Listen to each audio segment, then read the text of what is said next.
Yes sir. ठीक है, ध्यान दो, मैंने स्क्रीन शेयर कर रखा है तेरे साथ।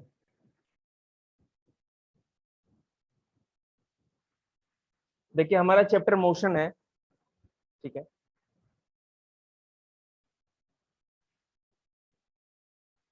जैसे कि स्पीड क्या होती है, वेलोसिटी क्या होती है, मोशन क्या होता है, हम लोग सब जैसे आम बोलचाल की भाषा में क्या कहते हैं, भाई बड़ी बहुत ज्यादा स्पीड है, ये बहुत ज्यादा तेजी में गाड़ी जा रही है, स्पीड है उसमें बहुत। साइंस में हर छोटे छोटे टर्म का के बीच में डिफरेंस बहुत ज्यादा होता है, समझ रहे हैं। साइंस में हम सीधे किसी भी चीज में मोशन उठा के किसी भी चीज में ऐसे नहीं कर सकते, हर चीज का अपना कॉन्सेप्ट है, हर चीज का अपना डेफिनेशन है, और जहां भी आपने एक डेफिनेशन दूसरे में मिक्स किया वहीं पर आप रहोगे और जीरो आपको नंबर मिलेगा, ठीक है। तो मोशन चैप्टर पहले है क्या वो मैं आपको बता दूं, ठीक है। जिन भी चीजों में मूवमेंट होती है किसी भी तरह, ओके, वो चाहे हाई स्पीड में हो, लो स्पीड में हो, वेलोसिटी क्या होती है, कोई टेढ़ा मेढ़ा जाएगा, कोई स्ट्रेट लाइन में जाता है, कोई रुक रुक के जाता है, कोई बिना रुके जाता है, ठीक है। जितने भी मैंने आपको टर्म अभी ये सारी बातें बताएं, ये सब मोशन से रिलेटेड है, लेकिन हर एक कैरेक्टरिस्टिक्स या स्पेशलिटी अलग अलग चीजों की डेफिनेशन, ठीक है। उसके बाद इस चैप्टर में जो कॉन्सेप्ट है आपको वो समझना है, और जो इसमें मैथमेटिकल प्रॉब्लम्स दिए जाएंगे आपको, ठीक है ना। आपको स्पीड दे दिया जाएगा, एक्सेलरेशन, वेलोसिटी सब दे दिया जाएगा, ठीक है। उसके बाद आपको फाइंड आउट करना पड़ेगा जो भी इसमें है, टाइम, स्पीड, डिस्टेंस सब कुछ मिलेगा इसमें। तो इस चैप्टर, ये चैप्टर है ना आपका फिजिक्स का सबसे डिफिकल्ट चैप्टर में से माना जाएगा। ग्रेविटेशन सबसे डिफिकल्ट है वैसे, और तुम्हारे स्कूल के टीचर ग्रेविटेशन कराएंगे भी नहीं, ऊपर धापड़ करके काम खत्म। लेकिन मैं आपको जड़ से एकदम चोटी तक एक एक चीज पढ़ाऊंगा, तुम्हारे टीचर चाहे जो भी करे, हमें पूरा कॉन्सेप्ट देखना। देखिए, in everyday life we see some object at rest and others in motion. Birds fly, fish swim, blood flows through veins and arteries, and cars move. Atoms, molecules, planets, stars and galaxies are all in motion. हम अपने आसपास हर चीज motion में ही तो देखते हैं, हमारी पलकें अप डाउन हो रही है, बॉडी के अंदर हार्ट बीट चल रहा है, ब्लड वेसल्स जो होते हैं, आर्टरीज और वेन्स होता है, उसके अंदर ब्लड का सर्कुलेशन कभी रुकता है क्या, वो फ्लो होता रहता है। हमारे आसपास एयर फ्लो हो रही है, और हम लोग आर्टिफिशियल मेटेरियलिस्टिक लाइफ में जीते हैं, तो फैन चलता ही है, कुछ ना कुछ आपको इक्विपमेंट तो दिख ही जाएगा मिलने को। मैं बोल रहा हूं, है ना, ये मोशन ही तो है जिसके थ्रू मेरी इस वॉइस की जो साउंड है जो हमारी, वो अप हो रही है, डाउन हो रही है, ये भी तो एक स्पीड ही तो है। तो हर जगह आप कहीं भी कोई भी चीज का एग्जांपल लोगे तो आपको कहीं ना कहीं मोशन तो मिल ही जाएगा। स्टार भी मोशन करते हैं, रिवॉल्व करते हैं। स्टार किसका किसके चारों तरफ चक्कर लगाते हैं पता है आप लोगों को, किसी को? ब्लैक होल नहीं, मैं बता रहा हूँ, स्टार्स जो होते हैं, जो तारे हैं, वो किसके चारों तरफ रिवॉल्व करते हैं? गैलेक्सी के, गैलेक्सी में रिवॉल्व, ब्लैक होल, सही कहा आपने, वही है। हमारी पूरी की पूरी जो गैलेक्सी होती है ना, देखिए अब जैसा कि मैं आपको बता दूं, शायद अगर ना पता हो तो, सबसे बड़ा जो हमारे स्काई में जो हमको दिखता है वो है हमारे यूनिवर्स, ब्रह्मांड, जिसके अंदर सारी चीजें आती हैं, ठीक है। ये जो ब्रह्मांड या यूनिवर्स है, ये गैलेक्सीज से बना हुआ है, ठीक है। उसमें बहुत सारी गैलेक्सीज है, अनलिमिटेड, काउंट करना मुश्किल है, अंदाज लगाना भी मुश्किल है कि कितनी है। एक गैलेक्सी में बिलियंस ऑफ स्टार्स होते हैं, मतलब कि खरबों, अरबों, खरबों, बहुत ज्यादा। और एक स्टार कितना बड़ा होता है ये तो आपको पता ही है। सन इतना बड़ा है कि 13 लाख अर्थ उसके अंदर समा जाए, 13 लाख, ठीक है। 13 लाख धरती को ले जाकर के एक तराजू पे कर दो और एक तरफ सन रखो तो दोनों बराबर ही है, समझ रहे? और इस अर्थ पे कोई भी ऐसा चीज नहीं है जो मोशन में नहीं है। मैक्सिमम नंबर ऑफ चीज जो सब्सटेंस होगी किसी न किसी तरह मोशन। अरे मान लो कि आप बैठे हो फिर भी तो मोशन, धरती के साथ आप भी तो मोशन कर ही रहे हो ना, आप हाथ पांव नहीं चलाओ, लेकिन धरती के साथ आप भी तो सूरज के चारों तरफ चक्कर लगा ही रहे हो, ठीक है।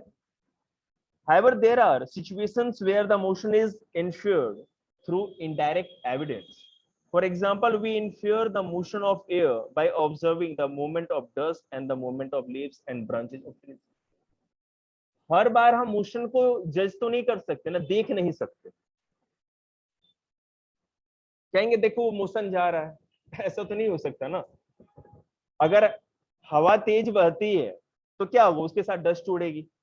ट्रीज के जैसे मान लो कहेंगे, नहीं कहते हैं कि भाई देखो तो हवा चल रही है, तो हम सबसे पहले क्या देखते हैं, बाहर निकल के देखेंगे कि पत्ते हिल रहे हैं कि नहीं। पेड़ के पत्ते अगर जितनी तेजी में हिलेंगे हमें पता चलेगा मोशन उतना ही तेज है। तो इन चीजों को भी हम इनका एविडेंस दे सकते हैं।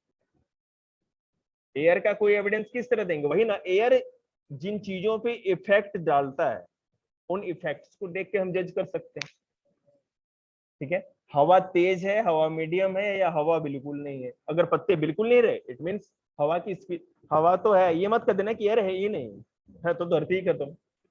एयर की स्पीड बिल्कुल जीरो, ये कह सकते, ये है ना असिस्टेंट। हाइवर देयर आर, अब देखिए, what causes the phenomena of sunrise sunset and changing of seasons, ये भी हम जानते हैं। सनसेट और सनराइज कैसे होता है, मोशन के कारण ही तो होता है। चेंजेज ऑफ सीजन कैसे होता है, ये भी मोशन के कारण ही होता है ना। हाँ बोलो बेटा। हाँ, घटना, जो प्राकृतिक घटनाएं घटती उसको phenomena. Rotation is cause for day और night and revolution is cause for changing the seasons. सूरज के चारों तरफ जो अर्थ रिवॉल्व करती, रिवॉल्व मतलब चारों तरफ, सन के चारों तरफ एक चक्कर लगाना, लंबा चक्कर लगाना, उसको तो कहते हैं रेवोल्यूशन। और रोटेशन मतलब अपने एक्सिस पे 24 आवर्स में एक बार घूमना, ठीक है। ज्योग्राफी का जब आपका चैप्टर आएगा तो ज्यादा अच्छे से बताएंगे, क्योंकि ज्यादा आगे निकल जाएंगे, मोशन में निकल जाएंगे। तो ये सारी चीजें अर्थ के रोटेशन हो अर्थ का या रेवोल्यूशन, ये अर्थ के मोशन के चलते ही तो हो रहा है, समझ रहे हैं। An object may appear to be moving for one person and stationary for some other. For the passenger in a moving bus, the roadside trees appear to be moving backward. A person standing on the roadside perceives the bus along with the passengers are moving. आपने बस में सफर किया है ना, जब भी आप बस में तेजी से बस आगे जा रही है तो कोई भी ट्री लगेगा ना, कि आप वैसे हो ट्री पीछे की ओर भाग रहे हो। रोड के साइड में अगर कोई आप जैसे खड़े हो और कोई बस जा रही है, तब तो क्या लगेगा, वो पैसेंजर उसके साथ जा रहा है। पैसेंजर कोई में मोशन कहाँ है, पैसेंजर तो बेचारा बैठा है ना, हाथ चला रहा है ना, पाँव चला रहा है ना, स्टेप्स ले रहा है, लेकिन बस के साथ साथ वो भी तो मोशन में है, ठीक है। However, a passenger inside the bus sees his fellow passenger to be at rest. What do these observation indicate? तो ये सब क्या इंडिकेट कर रहे हैं, देखिए, या तो कोई चीज रेस्ट में है और नहीं तो मोशन में, तीसरी चीज तो कुछ हो ही नहीं सकती ना। जीरो ग्रेविटी में तो हम है नहीं जो फ्लोट करेंगे। अगर अर्थ के ऊपर बात करें तो या तो हम मोशन में होंगे, नहीं तो इन रेस्ट, मतलब रेस्ट में मतलब हमारे अंदर कोई भी मूवमेंट नहीं, यही तो सिचुएशन हो सकती। Most motion are complex. Some objects may move in a straight line. Most motion are complex. Some objects may move in a straight line. Others may take a circular path. Some may rotate and a few others may vibrate. Vibration हो रहा है वो भी motion है। Straight line में बिल्कुल जा रहे हैं ना कि सीध में, वो भी मोशन है।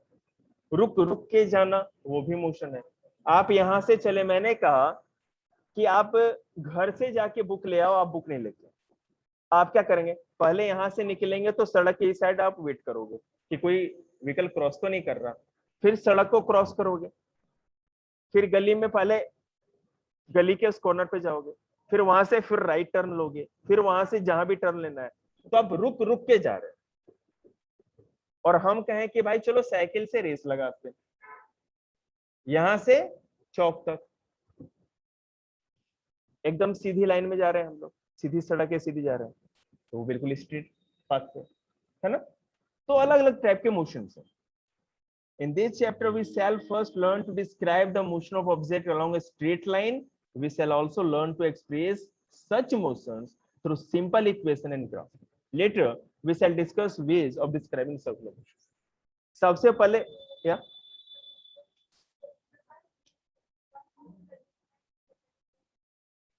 वो सब इसमें बताएंगे आपको। वो कॉन्सेप्ट जो आएगा एक क्या कहते हैं, जो हमारा इक्वेशन होगा उसके द्वारा सॉल्व करके भी दिखाया जाएगा मैथमेटिकल कैलकुलेशन से।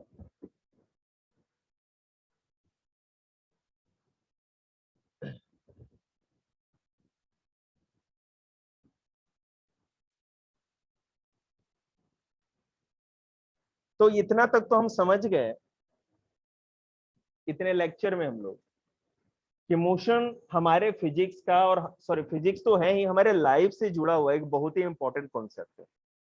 ठीक है, और इस चैप्टर को हल्के में मत लीजिएगा आप लोग, बड़ा डिफिकल्ट चैप्टर है। जैसे जैसे गाड़ी आगे बढ़ते जाएगी, जो बच्चे कम मेहनत करेंगे उनको प्रॉब्लम होगी। अब हम लोग मोशन को डिस्क्राइब करते हैं। मैंने बोला ना, हम इस चैप्टर में दो तरह के मोशन पढ़ रहे हैं। एक स्ट्रेट लाइन का मोशन, स्ट्रेट लाइन में जो होता है सीधी लाइन में जो मोशन होगा, और दूसरा मोशन होगा सर्कुलर पाथ में, मतलब गोलाकार। कोई भी मान लो पोल हो या कोई चीज हो, उसके चारों तरफ हम सर्कल लगा रहे हैं। जैसे मान लो कि कोई स्टेडियम होता है और स्टेडियम में है ना दौड़ लगाते हैं चारों तरफ ट्रैक में, तो सर्कुलर मोशन हो गया। सर बहुत सारे ऐसे आपको मिल जाएंगे। देखिए डिस्क्राइबिंग मोशन से बता रहे हैं कि we describe the location of an object by specifying a reference point. Understand this by an example. Let us assume that a school in a village in 2 kilometer north of the railway station। इसको मैं आप लोग को board पे बता दूंगा, ठीक है।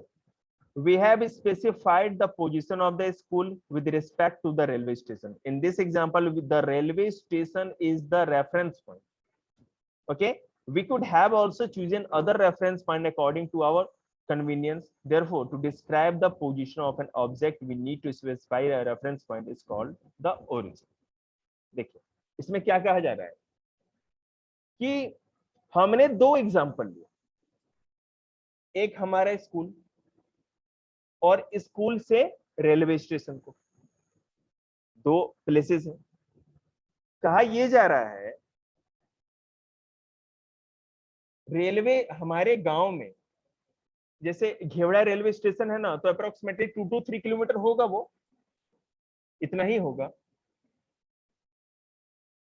कि हमारे विलेज में जो रेलवे स्टेशन है वो हमारे स्कूल से 2 किलोमीटर नॉर्थ में है। हमारे स्कूल से 2 किलोमीटर नॉर्थ में, ठीक, सॉरी हमारा स्कूल रेलवे स्टेशन से 2 किलोमीटर नॉर्थ में।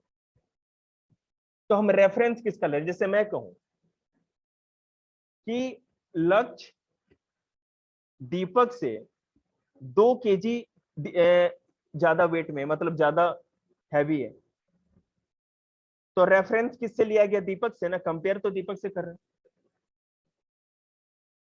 हट दिए इसको, क्या कौन सा, एक सेकंड।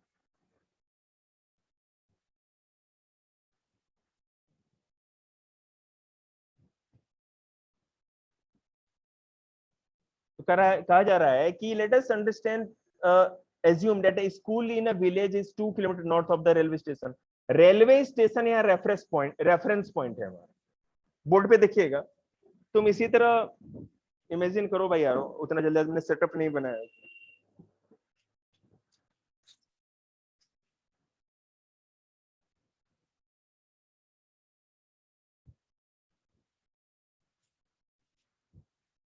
हमारे विलेज में जो हमारा स्कूल है,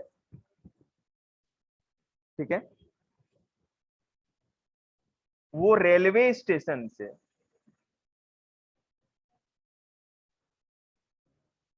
2 किलोमीटर नॉर्थ में।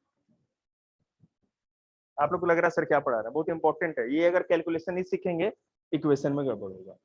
तो रेफरेंस पॉइंट क्या हो गया, रेलवे स्टेशन, क्योंकि रेलवे स्टेशन से स्कूल 2 किलोमीटर में नॉर्थ में, ठीक है। हमेशा रेफरेंस पॉइंट याद रखिएगा आप लोग, तभी कंपेयर कर पाएंगे। जब भी आपको कोई भी केमिकल इक्वेशन दिया, सॉरी इसमें कुछ भी दिया जाए, ऐसा क्वेश्चन दिया जाए फिजिक्स से, मोशन से रिलेटेड, तो रेफरेंस पॉइंट याद रखना है। तो एग्जांपल क्या है कि हमारा जो स्कूल है रेलवे स्टेशन से 2 किलोमीटर नॉर्थ में, तो जिससे हम कंपेयर करते हैं वो हमारा रेफरेंस पॉइंट होता है। हम कहें कि मेरा इंस्टीट्यूट मेरे घर से 500 मीटर साउथ में है, तो रेफरेंस पॉइंट क्या हुआ? ले क्या सर, क्वेश्चन ही नहीं सुनते। मेरा घर ही होगा ना। गब्बर सिंह के डायलॉग में आप खपे हुए थे क्या? बेटा ध्यान दो यार, क्लास मोशन चैप्टर चल रहा है, तुम गब्बर सिंह के पास चले गए, संभव हो क्या? आपके लिए एक और क्वेश्चन, ध्यान दीजिए। आपका घर इस इंस्टीट्यूट से 500 मीटर ईस्ट में है, रेफरेंस पॉइंट क्या होगा? इंस्टीट्यूट, समझ गए? बढ़िया, मतलब आप यहीं पर। The railway station is a reference point. We could have also chosen other reference point according to our convenience. हम इसी तरह और भी कोई दूसरा कन्वीनियंस के हिसाब से ले सकते हैं रेफरेंस पॉइंट, जहां से कंपेयर कर सके, ठीक है ना? सो therefore to describe the position of an object, अगर हमको किसी भी ऑब्जेक्ट की पोजीशन को बताना है, आप यहां बैठे हैं, घेवड़ा स्टेशन रेलवे स्टेशन पे कोई ट्रेन है, कहां है, किस डायरेक्शन में है, डायरेक्शन और डिस्टेंस याद रखिएगा। डिस्टेंस यहां से 2 किलोमीटर, डायरेक्शन यहां से नॉर्थ और साउथ जीटी, ठीक है?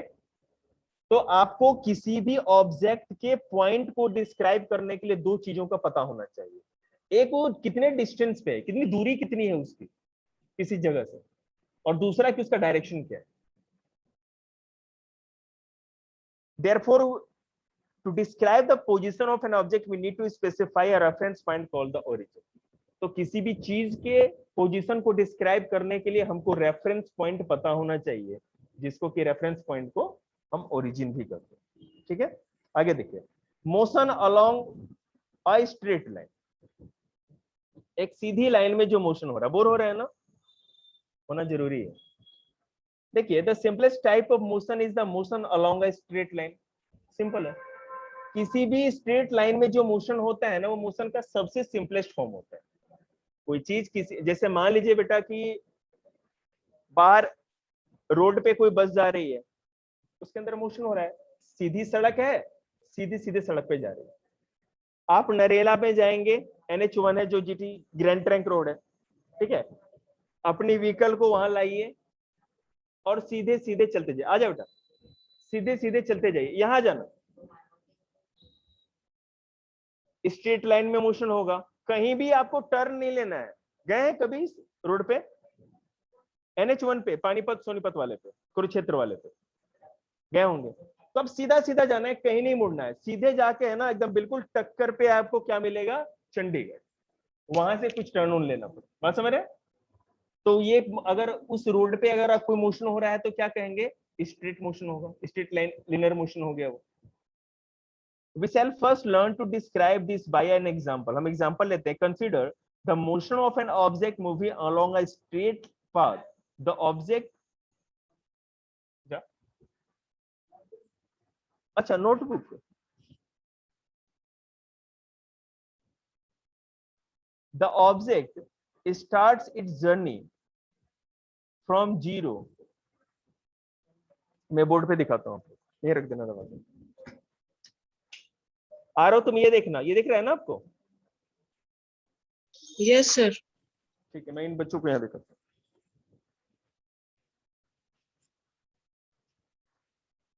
जैसे देखिए, स्ट्रेट लाइन में मोशन तो इसी तरह होगा कुछ, ठीक है? मान लीजिए, मैं आपको लाइव एग्जांपल इसलिए दे रहा हूं ताकि आपका दिमाग है ना अपने आप को जोड़ के रखे। ये NH1 मान लो आप, जिस पे हम लोग हो सकता है बहुत बार गए, कोई मोड़ नहीं है, सीधा सीधा आपको जाना है, ठीक है?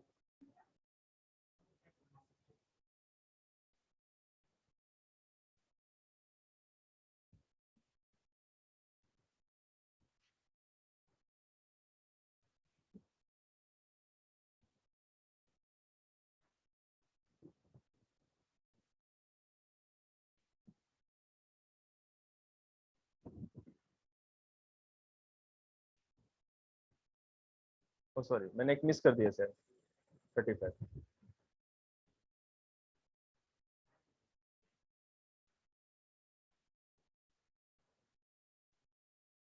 ठीक है, यहां पर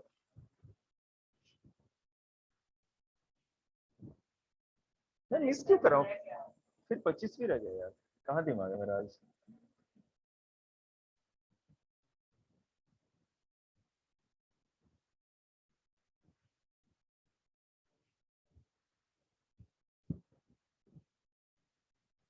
यहाँ पे 4 पॉइंट आपको दिख रहे हैं, 4 मैंने पोजीशन बताया।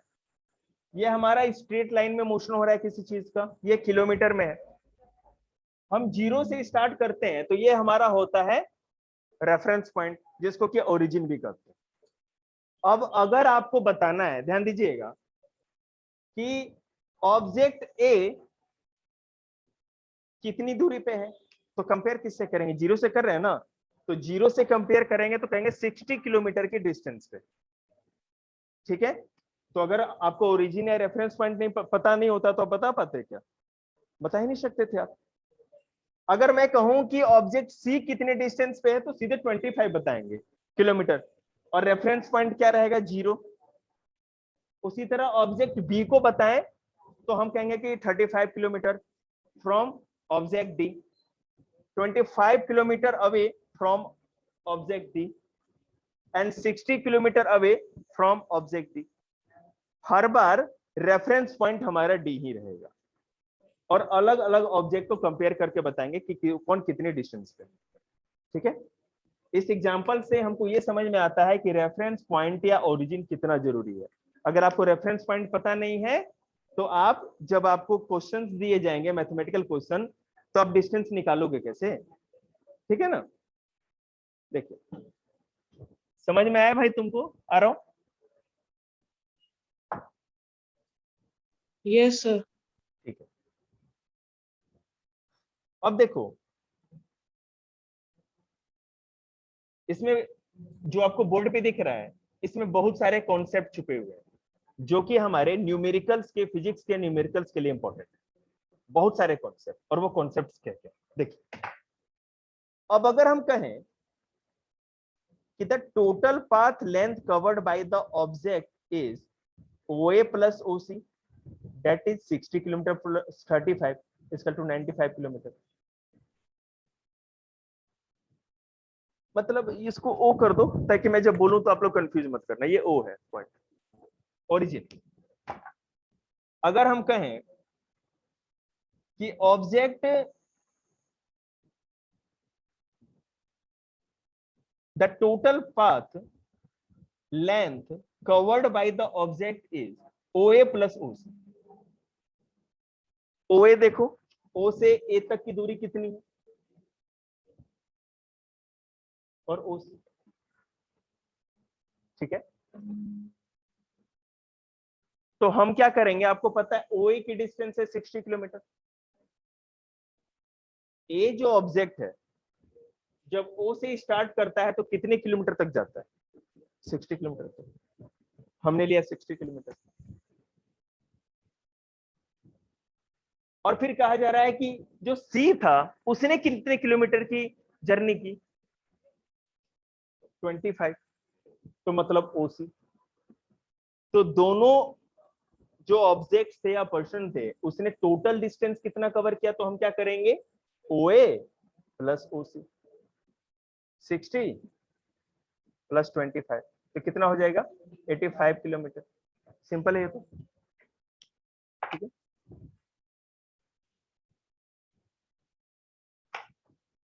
This is the distance covered by the object. ये कौन सा डिस्टेंस है, जिस डिस्टेंस को OA ने और OC ने कवर किया है। ध्यान दीजिएगा एक बात, 95 किलोमीटर, 85 किलोमीटर जो मैंने लिया है, मैंने 35 की जगह 25 ले लिया, उससे कोई इशू नहीं। ये जो 85 किलोमीटर आपको दिख रहा है, समझ रहे हैं ना, इसमें OA का भी डिस्टेंस है और OC का भी डिस्टेंस है। OC ने 25 लिया, 85 के अंदर ही तो आएगा।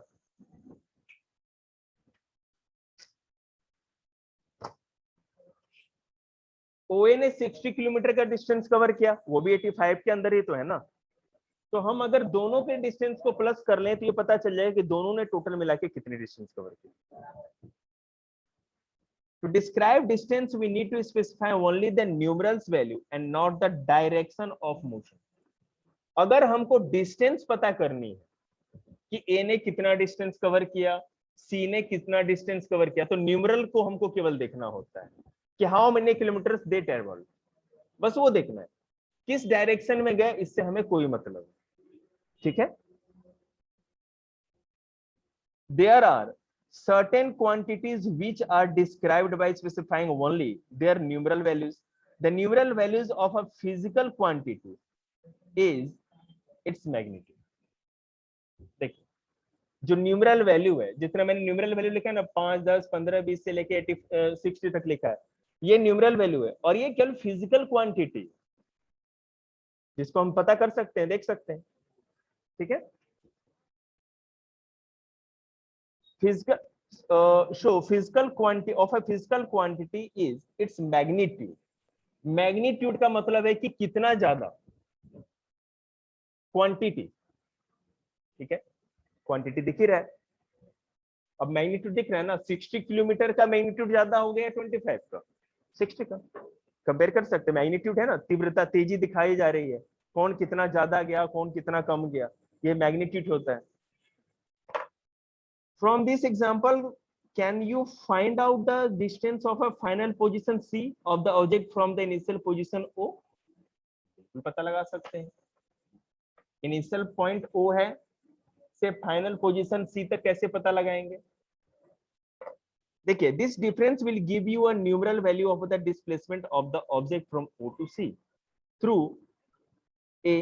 The shortest distance measured from the initial to the final position of an object is known as the displacement. ये अभी एक एग्जांपल में क्लियर होगा। अब एक नया टर्म क्या आया हमारे सामने, अभी तो इसीलिए तो खड़े हुए हैं।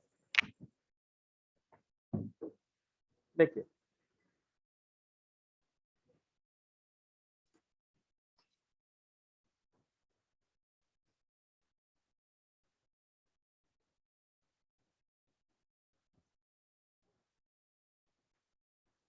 एक सेकंड आ रहा, तुम्हें भी बोर्ड दिखा रहा हूँ, रुक जाओ।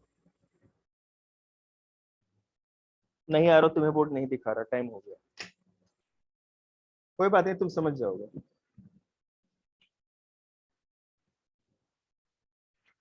इसको मैं थोड़ा सा ना इरेज कर देता हूँ। हमारा एक टर्म आया डिस्प्लेसमेंट। मैग्नीट्यूड तो कुछ भी नहीं है, मैग्नीट्यूड तो मैंने बता ही दिया था। मैग्नीट्यूड का मतलब होता है तीव्रता, तेजी। आप तेजी को बता सकते हैं या क्वांटिटी के लिए रूप में रेफर कर सकते हैं। अब ऑब्जेक्ट ए का मैग्नीट्यूड ज्यादा है क्योंकि ज्यादा डिस्टेंस कवर किया उसने, लेकिन ऑब्जेक्ट सी का मैग्नीट्यूड सबसे कम है क्योंकि ओरिजिन से सबसे कम डिस्टेंस कवर किया, तो सबसे कम मैग्नीट्यूड सी का हो गया और सबसे अधिक मैग्नीट्यूड 60 का हो गया, सॉरी ए का हो गया। समझ में? डिस्प्लेसमेंट, देखो डिस्प्लेसमेंट के लिए मैं एक आपको लाइव एग्जांपल देता हूं, आपको समझ में आएगा।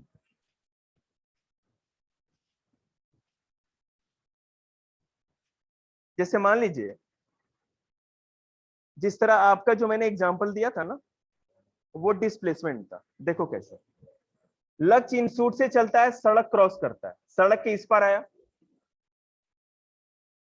यहां से चले और सड़क के इस पार आ पाए अपने से 10 मीटर्स का डिस्प्लेसमेंट। फिर सड़क के उस पार गए तो 3 मीटर का डिस्प्लेसमेंट, ठीक है। फिर सड़क के उस साइड चलते चलते आप यहां तक गए, कुक्कू सर वाले जो गली जाती है, तो ये आपका क्या हो गया, 50 मीटर का डिस्प्लेसमेंट, ठीक है। फिर कुक्कू सर के वाले गली से सीधे गए और राइट जाएंगे या लेफ्ट जाएंगे, राइट। तो यहां से जाएंगे तो मान लीजिए कि 10 मीटर का डिस्प्लेसमेंट, और फिर यहां से सीधे आप अपने घर चले जाओ। मान लीजिए कि ये भी 50 मीटर का डिस्प्लेसमेंट हो गया। तो ये इनिशियल पॉइंट जो था इंस्टीट्यूट से होम, जो डेस्टिनेशन था, ओरिजिन से डेस्टिनेशन तक जाने के लिए हम जो छोटे छोटे डिस्टेंस कवर करते हैं वही हमारा डिस्प्लेसमेंट होता है। ये भी डिस्प्लेसमेंट है। 10 मीटर का डिस्प्लेसमेंट, 3 मीटर का डिस्प्लेसमेंट, 50 मीटर का डिस्प्लेसमेंट, 10 मीटर का डिस्प्लेसमेंट, 50 मीटर का डिस्प्लेसमेंट। इसको आप मोशन नहीं कर सकते, ठीक है ना।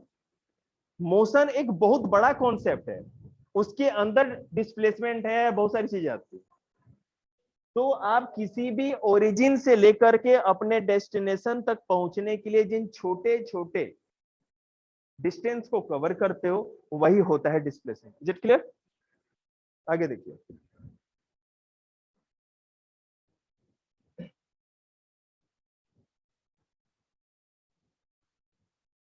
लिखा है आपके बुक में, the shortest distance measured from the initial to the final position of an object is known as the displacement.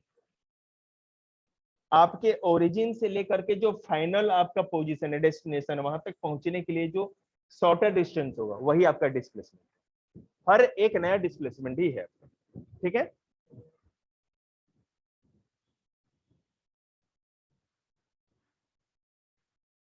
देखिए, for motion of the object from O to A, मैंने मिटा दिया क्या होता है, ओ से ए तक समझ रहे हैं, जो 60 किलोमीटर था, the distance covered is 60 kilometre.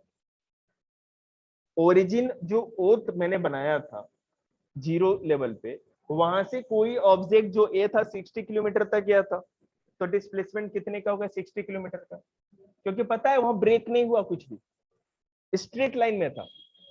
जब भी कोई मोशन स्ट्रेट लाइन में होती है तो उसको डिस्प्लेसमेंट ही कहें। समझ में आ रहा है? आपका यहां से रोड के इस पार मैंने डिस्प्लेसमेंट का, क्योंकि आप रुके भी तो।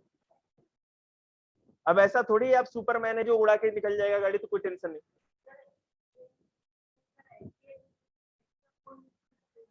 नहीं, डिस्टेंस को डिस्प्लेसमेंट करते हैं, कितने डिस्टेंस तक डिस्प्लेसमेंट है। डिस्प्लेसमेंट को बेटा मेजर किस में करेंगे? डिस्टेंस में ही तो करेंगे ना, वही आपका डिस्प्लेसमेंट है। देखिए, and the magnitude of displacement is also 60 kilometre. याद रखिएगा कि हमारा इनिशियल पॉइंट ओ था, वहां से ए जो था ये 60 किलोमीटर तक जाता है, यहाँ जीरो था। इसका जो डिस्प्लेसमेंट हुआ वह कितने किलोमीटर का हुआ? 60 किलोमीटर का हुआ ना। एक सेकेंड, पहले बात कि इसने डिस्टेंस कितनी कवर की?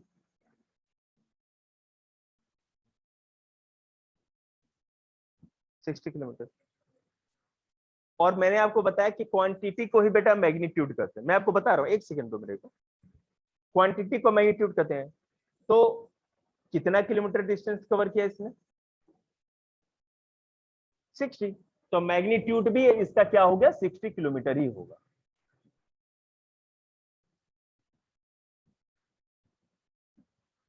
अगर आपका कॉन्सेप्ट क्लियर नहीं होगा, मैं लखवीर सिंह भी उठाऊंगा, समझ रहे हैं ना ये चैप्टर? हाँ बोलिए।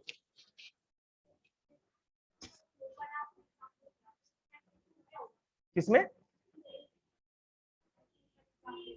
हाँ, तो देखिए मैं बता रहा हूं।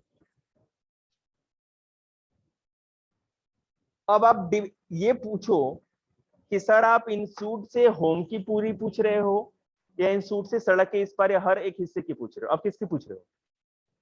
फाइनल डेस्टिनेशन की। हाँ, तो टोटल जितने मीटर्स होंगे ना, हाँ बिल्कुल सही क्वेश्चन है। तो मैग्नीट्यूड के लिए क्या करेंगे? जितना छोटा छोटा डिस्प्लेसमेंट होगा सबको प्लस कर देंगे, तो आपको फाइनल आपका डेस्टिनेशन, इट मींस मैग्नीट्यूड का पता चल जाएगा। हाँ बोलो ना।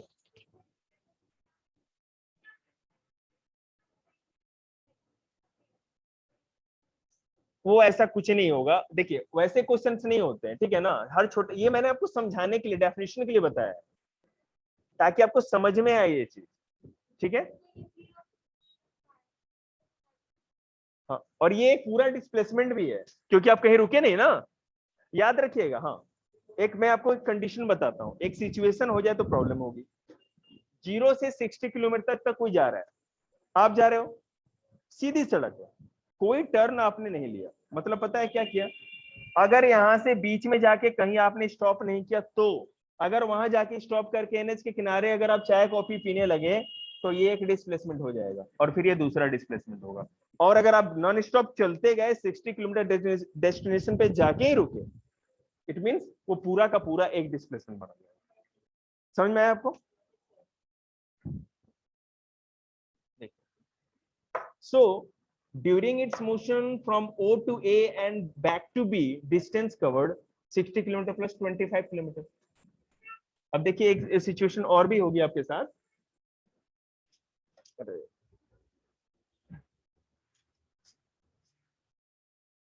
मान लीजिए कि हमारा ये ओरिजिन है, यहां से ऑब्जेक्ट क्या है, ए जो है 60 किलोमीटर तक जाता है, ठीक है।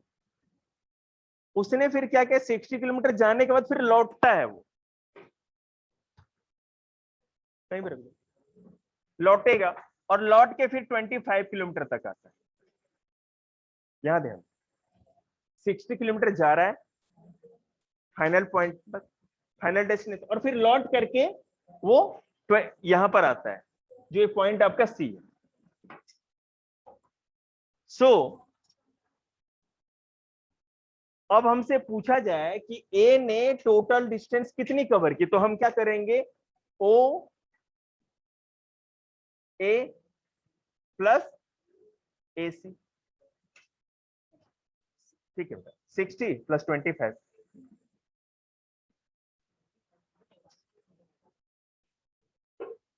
60 किलोमीटर गया, फिर रिटर्न 25 पे आ रहा है ना, ठीक है, 25 पे और 25, जैसे फिर से सोचो कि ड्यूरिंग द मोशन, हाँ हेलो हेलो हेलो,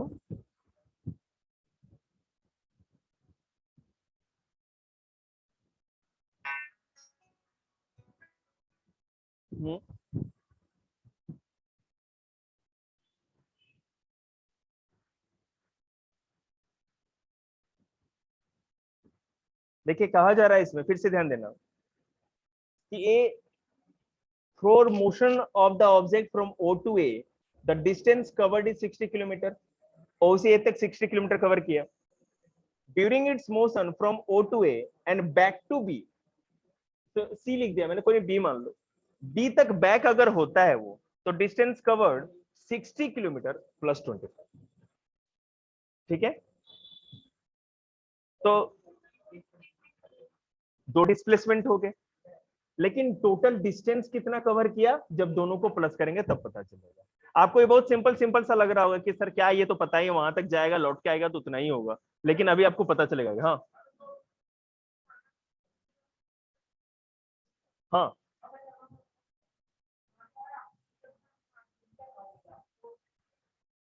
देखिए घूमेगा भी तो कुछ ना कुछ तो डिस्टेंस है ना, वो सर्कुलर पाथ हो गया उसका, मैं तो सर्कुलर पाथ आपको पढ़ाऊंगा अभी, सर्कुलर मोशन क्या होता है।